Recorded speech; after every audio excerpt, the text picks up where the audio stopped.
Murakaza neza kuri ubumenyi nyabwo TV, kora subscribe ubane na W Star on the mic hamwe na Pazo mu byegeranyo bidasanzwe.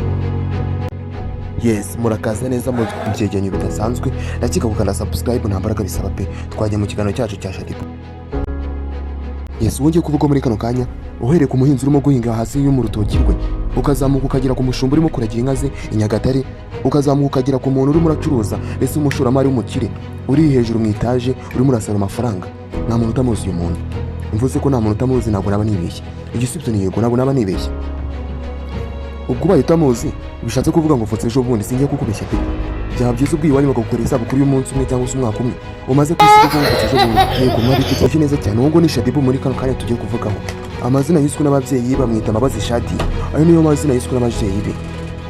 Niba witwa Mbabazi Shadi nari ndagusuje muri kano kanya. Mbabazi Shadi akura abagabo cyane cyangwa se asaza abagabo muri uwo njyana. Ni ugusaza no gukurura n'ibyo ngibyo. Ni umunyamideli wa mbere wagaragaje ko imiterere yawe cyangwa se uburyo Imana yakuremye byo byonyine byakubeshaho ubuzima bwawe bwose n'abana bawe bose. Ikintu gitangaje kuri Shadipo ni uko yagarukiye mu mwaka wa 5 primaire. Ibintu bitangaje cyane ngo bishatse kuvuga ngo physique, chimie na ya masomo yo muri secondaire abantu biga ayo ntago yamubarizaho. Ni nko kubariza amata ku kimasa ntabyazi. Gusa muri ino minsi amakuru atari meza arimo gukwirakwira hirya no hino kurusha icyorezo cya Ebola muri Congo, yuko Shadipo baba baramukoreye icurumbaro cyangwa utateguwe ndetse bamufashe ku ngufu. Niko yashaka kuvuga. Ndaza kubumvisha amajwi ye mu kanya gatoya rwose abantu tubuze kubuza kubana muri kino kiganiro arimo arabyivugira 100%. Kuko maze iminsi mu bushakashatsi nimo nashakashaka ibintu byanyabyo cyangwa se ukuri kutambaye ikinyama kuri no nkuru. Nta munyamakuru arimo arabivugaho, n'umunyamakuru aramye kubivugaho mu kanya araje abivuga. Mbese uyu Shadipo yaduhaye nkuru yo kuvuga. Ese ubundi uyu Shadipo ni muntu ki? Wibutsa ko ugomba kugenda ukoze subscribe udusuza kureba ino video. Umuntu uri kujya kwa muganga uza kwipimisha, ariko icyo ngicyo nuko nagukorera ihohoterwa bitewe n'uko bazimbishije. Bagusimbishije? Yaramushite wanjye kuva kera, ariko bitewe n'ukuntu muri iki gihe naranze abantu byose kugira ngo mwirinde na mbere ngene wasta on the mic cyangwa se wavuga yanyenyeri yanyawa ikaze mu kiganiro cy'uyu munsi. Ni ku munwa wanjye muri kano kanya ukurikiye wari newe kuvuga amakuru. Uyu mwe ni Shadipo yaramaze iminsi atavuga ibintu by'imyagaturo cyangwa se ibintu by'imyidagaduro muri no minsi, kuko yarameze nk'inyoni yacitse amababa ikagwa aho ngaho yepfo ahantu utabasha kumubariza. Mbese yaraguye muri no minsi. Bamwe bati uyu mucece w'imyaka 34 arabaza iki? Ashaka kuzamukira ku mwana w'abandi? Ndakureye Shadipo ugiragwe ngo yamuzaniye inzo wanganywe agira ngo amazi ni yayandi ishyamba ni ryero. Aho byari muri Kamena 2026 ku itariki 21. Kumbe ni yarazi yuko ari nka yamenyo asekera inka ariyo ari buza no kuyekenya. Ntabyo yarazi. Ibyo ngibyo nibyo byabaye kuri Shadipo rero. Ati yamaze kunywa inzoga ubundi arasinda. Uyu nguyu umuhungu nawe amutikura tumva atabona. Mu kubyuka mu gitondo nibwo yasanze bose bambaye ubusa baryamye. Nibwo yavuze ati bamufasha ku ngufu cyangwa se bakoze ibintu batabiganiriyeho. Nibwo yashatse gutanga rero ikirego bigenda gutyo. Uyu ngo ni umukaraza we yamwisangiye iwe ubundi aramutikura. Abantu bakomeje gucimaka bati ese ubundi uyu mukobwa bamusanze wabo bamufata ku ngufu cyangwa ubundi mu busanzwe bamusanze wabo ubundi bakora ibyo bakora yanga kumwishyura ubundi ahitamo kumuteza abantu kugira ngo yangize izina rye. Nta muntu uzi ukuri kwa nyako. Abandi bati ese uyu mukobwa nta nshuti agira, nta babyeyi agira kugira ngo afate ibintu nka biriya agenda bipostinga isi yose bimenye. Basi byaba ari byo ni ngombwa kubipostinga isi yose bimenye.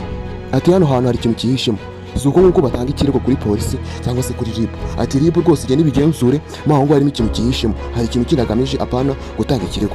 Gusa abaturage nabo bigize abacamanza. Mbese buri wese arimo arabivuga uburyo byumva, buri wese arimo aravuga ibintu byo byumva, buri wese arimo aratanga konti uburyo byumva kuri no nkuru. Shadipo yatumiye umuntu ntago yihaye karibu. Shadipo yamuhaye karibu. Umwana araza barasangira. Yagaragaje urwego rwe kakunda ubwana butoya, aribwo aramburira amaguru yiwe bukajyamo. Ikintu cyambaje no ukuntu umuntu w'imyaka 35 ajya kwiriza ngo umwana w'imyaka 22 yamufashe ku ngufu ngo yamwuriye.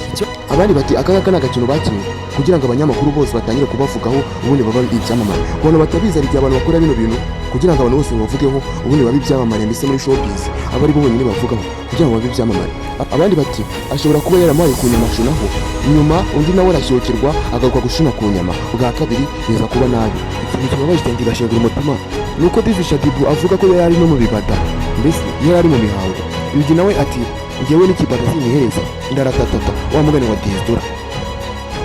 uyu ngo ni Shadibu niwe munyamideli wa mbere uzwi cyane mu bintu by'ishoramari cyangwa se muri showbiz. Mbese yafashe showbiz yose arayitigisa mu minsi ishize.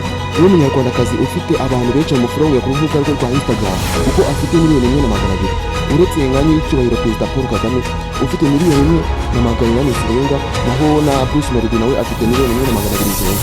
Naho n'abandi bantu barinjije miliyoni 1 ku rubuga rwe rwa Instagram. Mbese aba bantu bafite abafollowers benshi. Mbese yakuriye abantu benshi cyane baramufollowinga, ari naho abantu batangiye kumwizera cyane. Abo benshi bavuga ko yavutse mu mwaka w'1991, afite imyaka 31 y'amavuko ku bantu babara neza. Ku batabizi rero uyu Shadibu yahawe n'igihembo cya Best Influencer, yatangiye kwamamara cyane kuri Snapchat kuko mbere y'uko abantu benshi bamenya Snapchat, icyo gihe we yarimo gushyiraho amashusho ye, mbese abantu batangiye kumukunda kera cyane kuri Snapchat. Abantu benshi bamufatiragaho icyitegererezo kuko bumvaga ko uyu nguyu Shadibu azafata showbiz y'u Rwanda ubundi akagira ku ruhando mpuzamahanga, kuko yagiye ahura n'abantu benshi bakomeye cyane b'icyubahiro, bakumva ko azafata showbiz akayigira ku ruhando mpuzamahanga, mbese hejuru cyane. Ubwiza bwe bwatumye abantu benshi bamwizera cyane, baba abakampani benshi cyane bakamuhereza ibintu kugira ngo abamamarize. Ubwiza bwe mbese bigatuma akina filime, ibintu byinshi cyane kagenda byamamariza bigatuma yamamara cyane kurushaho. Igihe cyaragize atangaza ku mugaragaro ati ngewe ntabwo nyitwa Shadibu, ibyo ni ibya kera cyane n'ikibyinira yo mu mbari mu tubyiniro, ubu ngubu ntabwo nyitwa Shadibu, munyubahira ko ndi umubyeyi w'abana babiri, ntabwo nyitwa Shadibu, ibyo ni ibya kera kandi ndabyicuza. Ku batabizi Shadibu yagiye agaragara henshi cyane nko mu ndirimbo nyinshi cyane, nk'indirimbo ya Bruce Melody bita Akinyuma. Bruce Melody nk'aho bashakanye, naho Bruce Melody muri iyo ndirimbo yagaragaraga nk'aho bashakanye, ariko Bruce Melody akaba afite inshingano atuzuza neza zo gutera akabariro. Nuko nk'uko bakidirimbo bitwara. Mu 2024 nibwo Shadibu yatangaje amakuru ku karubanda avuga ko we n'uwo muhungu bita Yawe w'umuproducer yuko bari mu rukundo.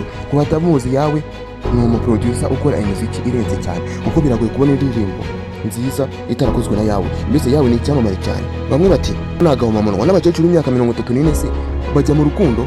Ubundi Shadibu yakagombye kuba ari umuntu urenze, mbese ari hejuru cyane kuko yagiye ahura n'abantu bakomeye cyane, yakagombye kuba yarabyajemo umusaruro ubundi akabicyamamara akaba umuntu ukomeye. Gusa wa mugani ati ubwiza bw'umukobwa bwamugejeje ubwami, ariko ubwonko bwe cyangwa se ubwenge bwe nibwo bwatumye agumayo.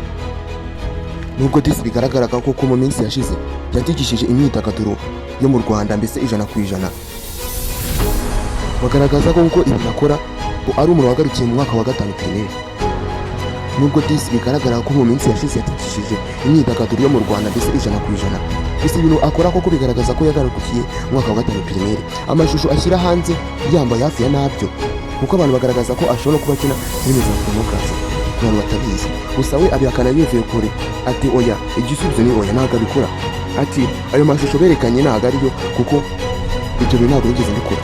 Ati ahubwo ni abantu bashaka gushyira hasi izina ryanjye kuko ndi icyamamare bagashaka kunshyira hasi. Abandi bati uwo mukecuru w'imyaka 34 nta soni ugira, uri wo kuvuga ngo umwana w'imyaka 22 yagufashe ku ngufu, mwaho ibyo bidahagije ukabipostinga ku karubanda abantu bose babimenye, ikintu warugamije ni igiki? Abandi bati umusore mwasangiye mu nzoga murishimana, nyuma yaho muraryamana, none nyuma yaho ati yagufashe ku ngufu. Abandi bati ese ko mwese mwari mwasinze, none uwo musore yaza kuvuga ko Shadibu ari wafashe ku ngufu uwo musore, byari kugenda gute? Bari kubifata gute? Ati bose bari basinze, nta cyaha kirimo kabisa. Ati Ribu ize kubigenzura neza. Naho bidahagije Shadibu akahita abipostinga abantu bose babimenye. Ibi ntabwo ari byo rwose. Ariko se abandi bati ayo nama yari Shadibu arimo arakoresha kugira ngo azamukire ku nk'uko abandi, yongere abone hit, nyamara yaravuye ibyo byararangiye. Shadibu we ikintu yifuza no kugira ngo bamurenganura, mbese bakabikajya mu mategeko. Gusa Shadibu ikigaragara cyo nta gihamya afite kuko bose bari basinze, kandi rwose nubwo uyu muhungu bamufunga ariko ntabwo bamufunga igihe kinini kuko bose bari basinze.